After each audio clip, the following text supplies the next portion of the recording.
Non, mais Samira, ton bégaiement, on ne l'entend presque plus, là. Non, mais Samira, le bégaiement, c'est plus vraiment un problème aujourd'hui. Et Samira, ça fait limite partie de ton charme aujourd'hui.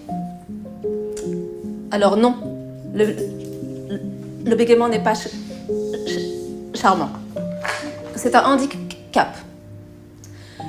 Le bégaiement, c'est à la fois le sujet et l'objet de toutes mes souffrances.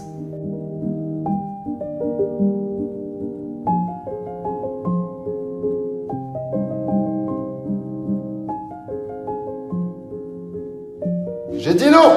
Ah! Ça a même résonné là-bas, tu as entendu? Ouais. J'ai dit non! Bah voilà! Quand j'appelle, très souvent, c'est des organismes. Et tout le temps, il y a un numéro de dossier. Alors, le numéro de dossier, ça c'est pire. On va leur dire, bon, on va y aller un par un, chiffre par chiffre. Longtemps, j'ai refusé être bègue. Je me forçais à dire que c'était seulement que je parlais trop vite. Et quand je parlais à une personne inconnue, je masquais beaucoup mon bégaiement. Et plus je le masquais, et plus je souffrais. Ok, très bien. C'est toujours une mise en danger. Vous voyez tous vos regards en face de moi, que je prends dans la figure, si je peux dire. C'est toujours être ici plutôt que dans la foule, c'est toujours une exposition de soi-même et par conséquent un défi. Je n'ai jamais aimé mon bégaiement, mais j'ai toujours réussi à vivre avec. Jusqu'au jour où c'est mon enfant qui a bégayé. Et je suis là aujourd'hui pour moi, mais aussi pour lui. Pour qu'il vive avec de la meilleure manière. La parole, c'est faire le deuil de la perfection.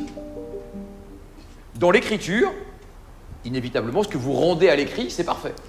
En tout cas, à vos yeux. Dans la parole, c'est pas ça du tout. La parole, c'est dans l'instant. Donc, inévitablement, vous allez accrocher, vous allez vous tromper de mots, et c'est pas grave. Mais je préfère, encore une fois, ces imperfections parce qu'elles sont l'expression de vous, plutôt qu'une perfection qui serait l'expression d'un vous fantasmé. Ça bloque l'expression de ce que je suis, en fait. Et ça, c'est quelque chose qui passe pas. Et du coup, on passe notre temps à s'adapter. À s'adapter, et peut-être à anticiper par moment, à se dire, est-ce que si je... Voilà, tu peux pas anticiper une vie entière, enfin, tu peux pas...